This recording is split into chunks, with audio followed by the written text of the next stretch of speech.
மிகு பேரவைத் தலைவர்களே, மாண்புமிகு அமைச்சர் அவர்கள் இப்போல்லாம் கணக்கெல்லாம் அவர் ஆடிட்டரில் அவர் கணக்கெல்லாம் சொல்கிறாரு. ஆனால் நாங்கள் எப்படியும் எங்களுக்கு நெல் மழையில் நனையாமல் 5 ஆண்டு காலத்தில் மழை நனைக்காமல் விட்டோம். இப்போ நீங்கள் ஆட்சிக்கு பொறுப்பேற்ற 3 மாதத்தில் இப்போ தொலைக்காட்சியில் பார்த்தா எல்லாம் நெல் மூட்டைகள்லாம் நனைந்து, அதுவும் அதிகமாக ஓப்பனில் தான் இருக்குது. இப்போ ஓப்பனில் தான் வச்சுக்கிங்க. நாங்கள் திடீர்னு ஒரு மழை வரும்போது மழை வரும்போது நாங்கள் உடனுக்குடன் அங்கே அப்புறப்படுத்தி இங்கே பாதுகாப்பான இடத்திலே நாங்கள் குடோனில் வச்சோம். எங்கே சக்கரால குடோனாக இருந்தாலும் சரி, பள்ளிக்கூடமாக இருந்தாலும் சரி, அந்த அளவுக்கு நாங்கள் வைத்து நெல்லை பாதுகாத்தோம். அதனால தான் வெள்ளை அரிசியாக ஒரு கருப்பு அரிசி வந்த காலத்தை போய் இப்போ வெள்ளை அரிசி வர்ற காரணம் அந்த நெல்லை மழை நனையாமல் முளைக்க விடாமல் இருந்த காரணத்தால் தான் நெல் இப்போ தேசங்களில் இப்போ இங்கே வெள்ளை அரிசி வர்றதுக்கு ஒரு காரணமும் உண்டு. மாண்புமிகு அவை முன்னவர். மாண்புமிகு பேரவைத் தலைவர் அவர்களே, மாண்புமிகு முன்னாள் அமைச்சர் அவர்கள் இங்கே குறிப்பிடுகிற போது முழுமையாக பாதுகாப்பளித்து தூய்மையான ஆட்சி மக்களுக்கு ரேஷன் கடையிலே வழங்கி கொண்டிருக்கிறான்னு சொன்னார்கள். ரேஷன் கடையிலே வாங்குகிற அத்தனை பேரும் ஆற்றுக்கும் கோழிக்கும் தான் இதை தீவனமாக பயன்படுத்தி கொண்டிருக்கிறார் என்பதுதான் நாடறிந்த உண்மை. ஆகவே நீங்கள்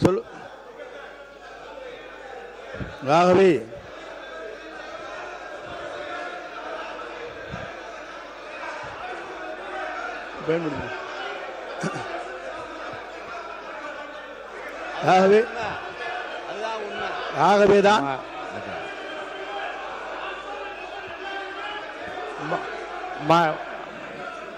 மாண்புமிகு உறுப்பினர்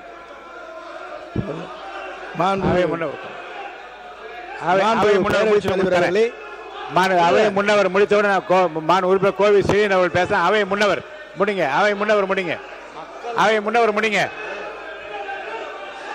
உட்காருங்க. அவை முன்னவர் நீங்க முடிச்சிட்டீங்களா? முடிங்க. உங்களுக்கு தரேன், வாய்ப்பு தரேன். அவை முன்னவர் பேசி முடித்து உங்களுக்கு வாய்ப்பு தரேன். ரெண்டு பேருமே பேசலாம். உட்காருங்க. அவை முன்னவர் பேசி முடித்தவுடன் 2 பேர், நீங்க கோவி செடியன் நீங்களும் பேசலாம், அவரும் பேசலாம். 2 பேருக்கும் உட்காருங்க. நீங்க உட்காருங்க. பேரவைத் தலைவர் அவர்களே உட்காருங்க. சொல்லுங்க. நீங்க சொன்னீங்க, அதுக்காக சொல்லியிருக்கேன். அதற்காகத்தான் நம்முடைய முதலமைச்சர் அவர்கள் சன்னரக நெல்லை உற்பத்தி செய்ய வேண்டும் என்பதற்காகத்தான் இந்த தொகையை உயர்த்தி கொடுத்து எதிர்காலத்தில் சன்னரகை தான் இந்த மக்கள் வேண்டும் என்று விரும்புகிறார்கள். அண்டை மாநிலங்களிலிருந்து அந்த அரிசி வருகிறது, பல இடங்களிலிருந்து வாங்கப்படுகிறது. நம்முடைய சன்னரகம் என்பது உற்பத்தி குறைவாக இருக்கிறது என்பதுதான் உண்மை. ஆகவே அதை உற்பத்தி செய்ய வேண்டும் என்ற நோக்கத்தோடு தான் அந்த பணிகளை மேற்கொண்டார்கள். மாண்பு உறுப்பினர்கள் சொல்லுகிற போது இல்லை அதை மாற்றி ஒரே சொல்லிடுறேன். மாண்பு பேரவைத் தலைவர் அவர்களே, நான் சொன்னதில் உங்களுக்கு அதில் இருக்கும். அதை சில பேர் பயன்படுத்துவதில்லை என்பதுதான் உண்மை. ஏனென்று சொன்னால் எம்ஆர்கே பன்னீர்செல்வம் நீங்க பேசுங்க. எம்ஆர்கே பன்னீர்செல்வம் அவர்கள் மட்டும் பேசலாம். உங்களுக்கு துணையாக பின்னாடி யாரும் பேச அனுமதிக்கும். திரும்பி பாருங்க, கொஞ்சம் திரும்பி பாருங்க. நீங்க மட்டும் பேசுங்க.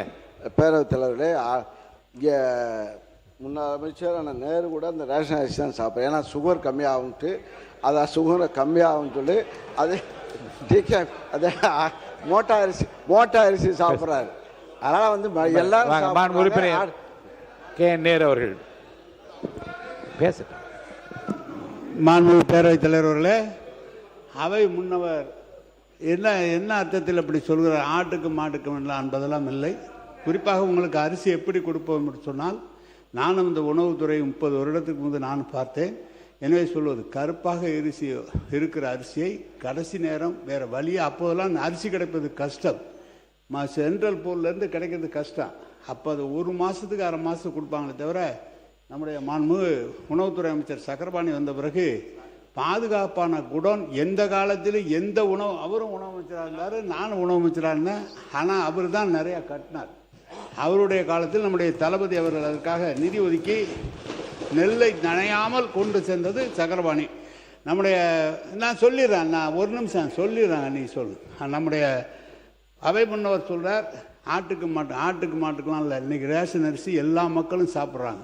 நீங்கள் உனக்கு வச்சிங்க இந்த ரேஷன் அரிசி. காரணம், ரேஷன் அரிசி சாப்பிடுகிற போது அந்த சர்க்கரை அளவு குறைகிற காரணத்தால் எல்லா மக்களும் அதை எடுத்துக்கொண்டிருக்கிறார்கள். நீ எப்படி காலையில் எழுந்திரிச்சோன்னா நெல்லிக்காய் ஜூஸ் குடிப்பான்னு பேட்டி கொடுக்குறியா, அது மாதிரி இன்றைக்கு ரேஷன் அரிசியை எல்லா மக்களும் பயன்படுத்தி கொண்டிருக்கிறார் என்பது உண்மை. உறுப்பினர் அவை முன்னவர் மாண்பு பேரவைத் தலைவர் அவர்களே, சக்கரை நோயை தடுப்பதற்காக இந்த ரேஷன் அரிசி பயன்படுத்து என்று சொன்னால் நீ கஞ்சி வைத்து கொடுப்பதிலே நாங்கள் வாழ்த்துக்கிறோம். மாண்பு உறுப்பினர் ஆர் காமராஜ் அவர்கள் அங்கே பேசுகிறேன். மாண்பு பொதுப்பணித்துறை அமைச்சர் பொதுப்பணித்துறை அமைச்சர் பேசப்படும் பேசுங்க. காமராஜ் உட்காருங்க. மாண்பு பொதுப்பணித்துறை அமைச்சர்.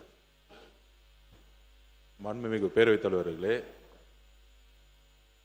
நம்மளுடைய முன்னாள் விவசாயத்துறை அமைச்சர் விவசாயத்துறை மானியருக்கு போய் சொன்னார், அண்ணன் நேரு கிட்ட வந்து ஆயிரக்கணக்கான விவசாய நிலம் இருக்கு, அவர் அங்கேயே வந்து நெல் எல்லாத்தையும் போட்டு உற்பத்தி பண்ணிக்கிறாருன்னு. ஆனால் ஒரு பரம ஏழையா இருக்கக்கூடிய மாதிரி அண்ணன் வந்து ரேஷன் கடையில் தான் அரிசி சாப்பிட்றாருன்னு ஒரு தகவல் இன்னைக்கு தான் அது தெரியுது.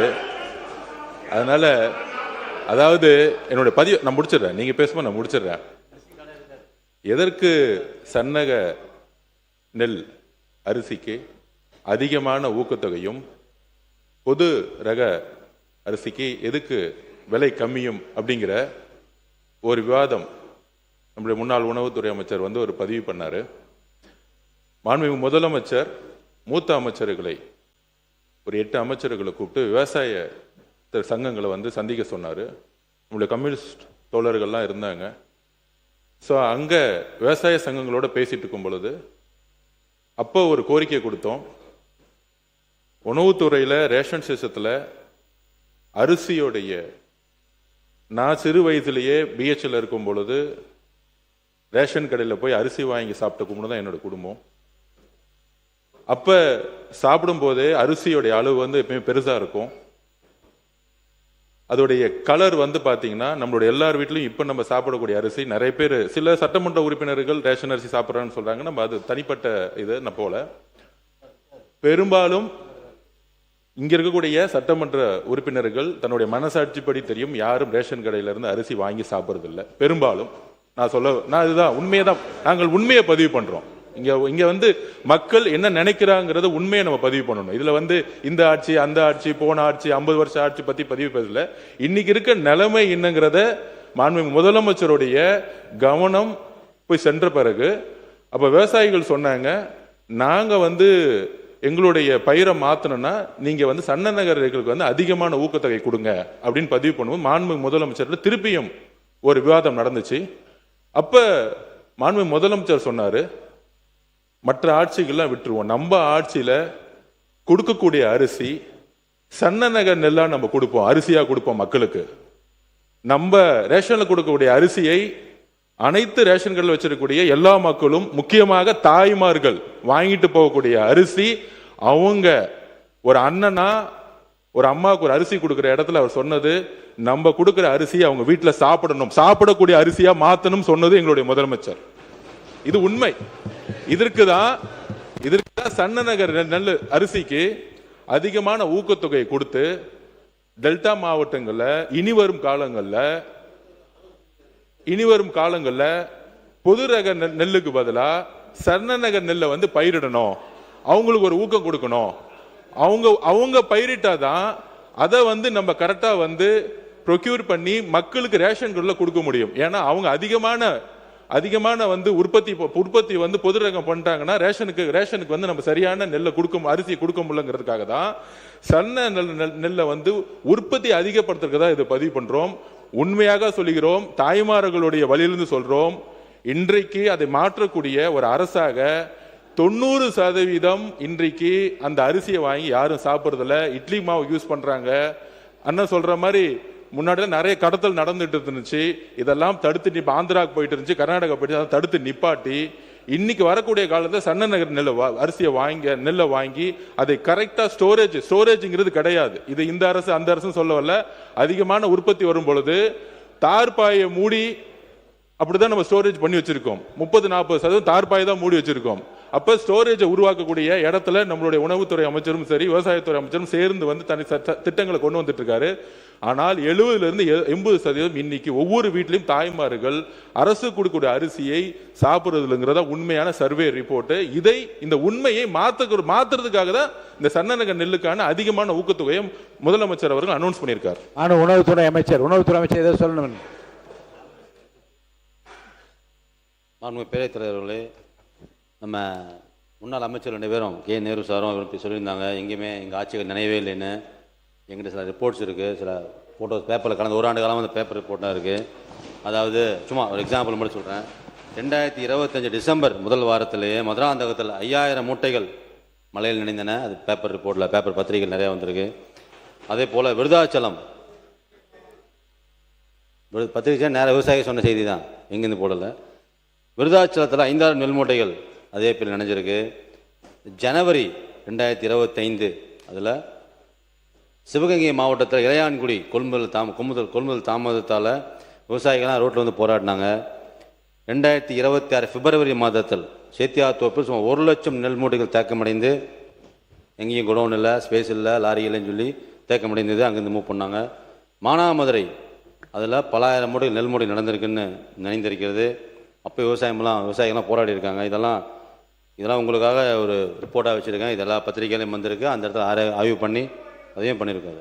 உறுப்பினர் காமராஜ் அப்படி முன்னாள் உணவு அமைச்சர் அவர் பேச வர உங்களுக்கு சொல்றேன். அவர் பேசி முடிச்சு இன்னும் அவர் பேச உறுப்பினர் கொடுக்குறேங்க, கண்டிப்பாக கொடு. அவர் பேசாம கொடுக்குறேன். உறுப்பினர் காமராஜ் அவர் முன்னாள் அமைச்சராக இருந்தவர். அதில் மாண்புமிகு பேரவைத் தலைவர் இல்லை, நானும் இந்த துறையில் 9 ஆண்டுகள் உணவுத்துறை அமைச்சராக நான் புரட்சி அம்மா காலத்தில் எடப்பாடி காலத்தில் பணியாற்றி அந்த வாய்ப்பை பெற்றிருக்கிறேன். அந்த அடிப்படையில் அமைச்சர்கள், மூத்த அமைச்சர் செங்கோட்டையன் அவர்கள், அதே போல் பொதுப்பணித்துறை அமைச்சர்கள் எல்லாம் இதை பெரும்பாலும் இந்த அரிசியை, ரேஷன் அரிசியை சாப்பிடுவதில்லை, வாங்குவதில்லை என்று சொன்னார்கள். அனைவருக்குமான பொது விநியோக திட்டம் என்பது இந்தியாவிலே தமிழ்நாட்டில் மட்டும்தான். பாக்கி எல்லாருக்கும் டார்கெட்டட் தான். அதாவது ஒரு பகுதியினருக்கு தான் கொடுக்கிறார்கள். அனைவருக்குமான பொது விநியோக திட்டத்தை வழங்குவது நம்ம தமிழ்நாடு மட்டும்தான். அது மிகப்பெரிய திட்டம், இந்த அரிசி வழங்குகிற திட்டம். அதை நம்ம மூத்தவர்கள் கொச்சைப்படுத்தக்கூடாது. இதில் நான் சொல்லிடுறேங்க. மாண்புமிகு பேரவைத் தலைவர்களே, நாங்கள் கொச்சைப்படுத்தவில்லை. இந்த அனைத்து திட்டங்களும் எந்த ஆட்சியில் கொண்டு வந்தாலும் அதுல நல்லது இருக்கு, அதை நாங்கள் யாரும் கொச்சைப்படுத்தவில்லை. ஆனால் இன்னைக்கு இருக்கக்கூடிய உண்மையான பிரச்சனைகளை இந்த சபையின் முன்பு பொதுமக்கள், முக்கியமாக தாய்மார்கள் பக்கத்தில் இருக்கக்கூடிய வழிகளை நாங்கள் அதை எக்ஸ்பிளைன் பண்ணிட்டு இருக்கோம். முக்கியமா அதாவது நான் ஒன்று பதிவு பண்ணிடுறேன். அதாவது இலவச மருத்துவமனை இருக்கு, இலவச கல்விகள் இருக்கு, இலவச அரிசி இருக்கு. ஆனால் இங்க இருக்கக்கூடிய மந்திரிகளோ, இங்க இருக்கக்கூடிய சட்டமன்ற உறுப்பினர்களோ இலவச மருத்துவமனைக்கு போனது கிடையாது, இலவச கல்வி நிலையங்களுக்கு போனது கிடையாது, இலவச அரிசியை நம்ம சாப்பிட்டது கிடையாது. இலவசம் என்பது நம்ம பயன்படுத்துகிற மாதிரி இருக்கணும். எல்லோரும் சமம் நினைக்கக்கூடிய ஒரு அரசா இருக்கு. இது வரைக்கும் எந்த அமைச்சர் போய் ஒரு ஃப்ரீயா இருக்கக்கூடிய ஹாஸ்பிட்டல் போய் படுத்திருக்கிறாரு? உடம்பு சரியில்லைன்னா சிங்கப்பூர் போறாங்க, உடம்பு சரியில்லைன்னா பிரைவேட் ஹாஸ்பிட்டல் போறாங்க. அப்ப இங்க இலவசம்ங்கிறது கருணை அடிப்படையில் இருக்கு. இலவசங்கிறது தகுதி அடிப்படையில் இருக்கணும். அதாவது மக்களுடைய உரிமை. அது நம்ம கருணை அடிப்படையில் கொடுக்கக்கூடிய அரசு எங்களது கிடையாது. இதெல்லாம் இலவசம்ங்கிறது வார்த்தையே தவறு. இதை உரிமை, மக்களுடைய உரிமையை எந்த ஊழலும் இல்லாமல் நேர்மையான முறையில் எங்களுக்கு உடம்பு சரியில்லைன்னா நாங்க ராஜீவ்காந்தி ஹாஸ்பிட்டல் போனோம். அப்படி ஒரு மருத்துவமனையை உருவாக்கணும். ஒரு எம்எல்ஏ ரேஷன் அரிசி போய் எடுத்து சாப்பிடக்கூடிய குவாலிட்டி கொடுக்கணும். அந்த குவாலிட்டியான ஒரு தரத்தை உருவாக்கணுங்கிறத நாங்க பதிவு எடுத்துற, யாரையும் கொச்சைப்படுத்துவது நோக்கம் இல்ல. அனைத்து தலைவர்களும் திட்டங்களை கொண்டு வந்திருக்காங்க. ஆனால் திட்டங்கள் சரியான முறையில் ஒரு நம்மெல்லாம் சாப்பிடக்கூடிய அரிசியோ, நம்மெல்லாம் போகக்கூடிய மருத்துவமனையோ, நம்ம குழந்தைகள் படிக்கக்கூடிய ஒரு கல்வி நிலையங்களோ இன்னைக்கு இல்லை. இதை மாற்றக்கூடிய இடத்துல நாங்கள் இருக்கிறோம். அதை மாற்றுவோங்கிறத நாங்கள் பதிவு பண்றோம். உறுப்பினர் கே நேரு அவர்கள் பேரவைத் தலைவர் அவர்களே, பொதுப்பணித்துறை அமைச்சர் அவர்கள் பொதுப்பணித்துறை அமைச்சர் அவர்கள் சொன்னாங்க, சன்னரக அரிசிக்கு கூடுதலான விலை கொடுத்து விவசாயிகளை சன்னரகத்தை உற்பத்தி செய்து மக்களுக்கு சன்னரகமாக கொண்டு சேர்ப்பதுதான் எங்களுடைய அரசு சொன்னார். நம்ம செய்ய முடியாது. சன்னரகம்லாம் குருவை, தாளடி, நவரைப்பட்டம் என்று 3 பட்டங்கள் விளைகிறது. 3 பட்டங்களில் குருவையில் விளைகிறது மொத்தமான அரிசி தான் விளையும். அதாவது 7-31, 46, AST 16. ஆந்திரா பொன்னி போன்ற ரகங்கள், AST 16 போன்ற ரகங்கள் இது புதிதாக கண்டுபிடிக்கிற தமிழ்நாடு அரசு, அதுபோல் சன்ன ரகம். அந்த தமிழ்நாடு அரசின் சார்பாக அறிவிக்கப்பட்ட அரிசி அளவு அதிகமாக கிடைப்பதில்லை. ஆந்திரா பொன்னி மட்டும்தான் அதிகமாக கிடைக்கும். எனவே சன்ன ரகம் தாளடி பட்டத்தில் மட்டும்தான் உருவாகும். நவரை பட்டத்தில் தாளடி சன்ன ரகம் போட்டால் விளைச்சல் அதிகமாக வராது, விவசாயிக்கு லாபம் வராது. எனவே சன்ன ரகம் என்பது ஒரு பட்டத்தில் தான் வர முடியும். நீங்கள் நினைப்பதை போல வெளியிலேருந்து வேணால் வாங்கலாம், நீங்கள் சன்ன ரகத்தை வாங்கி வேணால் கொடுக்கலாமே தவிர விளைவிக்க முடியாது. இதுதான் அரசியலில் நம்முடைய பொதுப்பணித்துறை அமைச்சர் சொன்னார். ஆயிரக்கணக்கான ஏக்கர் நிலம் வச்சுருக்காங்க. எவ்வளோ நிலம் இருந்தாலும் சாப்பிட்றது தான் சாப்பிட முடியும். சர்க்கரை நோய் வந்தவங்க அந்த ரேஷன் அரிசி சாப்பிட்டா தான் அது குறையுங்கிற டாக்டருடைய அட்வைஸில் தான் அந்த அரிசி சாப்பிட்டுட்டு இருக்கிறோமே தவிர இதுதான் உண்மை. இதை உங்களுக்கு விளக்கமாக சொல்கிறேன். ஏதோ நாங்கள் உற்பத்தி பண்ணி உங்களை மாதிரி இருக்கிறவர்களுக்கு அதை நான் கொடுப்பதற்காக தான் உற்பத்தி செய்து கொண்டு இருக்கிறோம். காமராஜ் முடிங்க.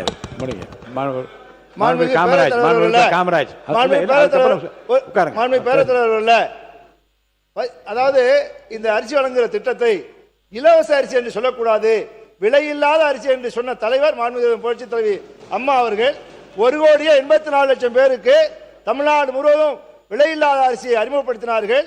அது இன்றைக்கு 2,20,00,000 காடு வரைக்கும் விலையில்லாத அரிசி போயிட்டு இருக்கு. இன்றைக்கு இருக்கிற விலைவாசி ஏற்றத்தில் அரிசி விலை உயர்ந்திருக்கிற இந்த சூழலில் மொத்தமாக இன்றைக்கு இந்த அரிசியை அத்தனை பேர் சாப்பிடுகிறார்கள் என்பதை இந்த அவைக்கு நான் பதிவு வைக்க விரும்புகிறேன்.